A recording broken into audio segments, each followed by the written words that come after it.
20 июня в Апастовском районе Татарстана состоится 13-й театральный Сабантуй.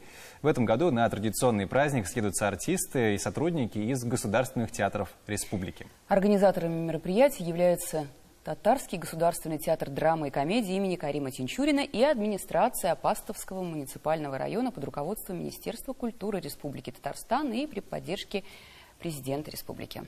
О мероприятии и о премьерах театра Тинчурина к нам пришел рассказать Зульфат Закиров, артист театра. Доброе утро. Доброе утро. Здравствуйте. Ну, театральный Сабантуй. Сабантуй и на сцене, да? Как это сочетается и почему так назвали? Театральный, наверное, все-таки из-за того, что в основном принимают участие, не только в основном, а обычные зрители, наблюдают, как артисты между собой состязаются в играх, которые такие же, как и в Сабантуе. Это и крэш, это и бег с коромыслом. И все на сцене? Нету. Какая-то площадка другая будет? Все в поле, назовем так. Все в традиционных на натуре, условиях. скажем да, все на натуре, все в традиционных условиях. Действительно максимально съезжаются, стараются съехаться все театры республики. Понятное дело, для артистов это своего рода еще раз повидать своих коллег, пообщаться, разузнать, у кого какие новости, у кого какие новые премьеры, ну и проверить свои силы в этих... Прям крэш, вот так вот, да. Прям бороться будут. Да. А вы в какой дисциплине будете сами? Я в роли зрителя. Хорошо, хорошо. Хитренький какой. Ладно. Хотя мои коллеги предлагают мне принять участие в крэш. Да, почему нет? Почему нет? Хорошо. Если Сабантуй 13-й, да, значит, мы предполагаем, что уже много раз он происходил. Когда-нибудь лично участвовали, смотрели, как это вообще выглядит со стороны? Смотрел и принимал участие, будучи еще и студентом, я успел попасть на это зрелище. В основном я в эстафете, то есть это бег на 100 метров, 4 человека. Ну, хотя бы с ложкой, с яйцом. Нет, с палочкой, которая передается своему коллеге. И дальше.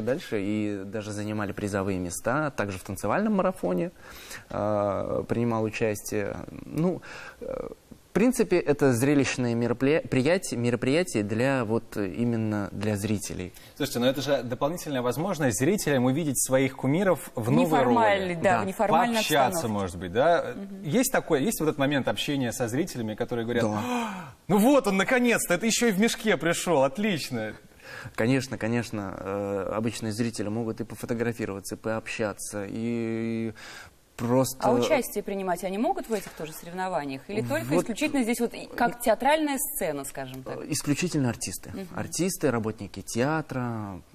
Почему, наверное, и другой Сабантуй? Потому что театральные люди, они и к играм-то относятся как бы с азартом. Не то, что как бы победить, вперед. Все-таки... А сделать это как-то так красиво. Да. Если упал, значит, да, то это будет так, чтобы, как говорит Станиславский, не верю. Верю. Ну хорошо, давайте про премьеры театра Тинчурина. В ближайшее время что можем запремьерить? Закрываем мы сезон, 87-й сезон закрываем музыкально-поэтическим спектаклем по биографии Мудариса Аглямова. То есть это поэт, которого, к сожалению, в школах не преподают. И о нем мало кто знает, мало кто наслышан. Это, наверное, наши нынешние писатели его сравнивают с Тукаем.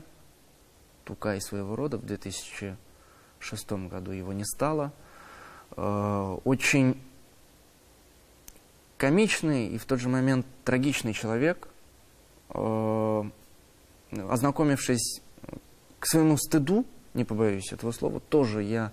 мало знал о нем, но когда мы окунулись в его стихи, я для себя просто открыл не то что поэта, а вот какого-то огромного человека со своей точкой зрения, со своим мировоззрением, который говорил очень точно, и очень язвимых, что ли.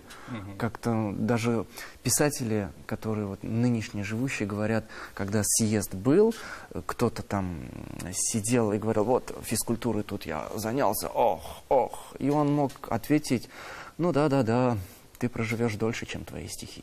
И то есть прям вот это так остро, очень аккуратно. Так, да, как постановка называется? И этот мир. Это будет в стихах или это проза все-таки? Это будет в стихах, там также будут пластические... Ну, не то, что артисты вышли и начали рассказывать, либо читать стихотворение Мудариса Аглямова, все это будет переплетаться в танце, в движении, и на сцене будет конфликтный материал. Это камень, он очень огромный, то есть всю сцену, можно сказать, центр, ядро сцены занимает этот камень, и мы взаимодействуем с этим камнем, и поднимаемся, и прыгаем на него, и нас поднимают с этим камнем. То есть все как-то вот режиссер Туфан Имамуддинов связал вот эту вроде бы воздушность и вот с этим тяжелым материалом, как камень, и как вот мы с ним будем взаимодействовать, зрители смогут увидеть 30 июня. Это интересно и полезно с точки зрения сохранения культуры. Да. Это, когда мы узнаем какие-то имена раскрываем, да, человека, которого действительно незаслуженно забытого, скажем так, и незаслуженно, может быть, не раскрытого. Да, это супер важно. Ну, в общем, как мы понимаем, 20 июня можно будет развлекаться с легкими мыслями на Сабантуе в Апастовском районе, а 30-го серьезные мысли. Тоже все это можно будет увидеть в театре Тинчурина.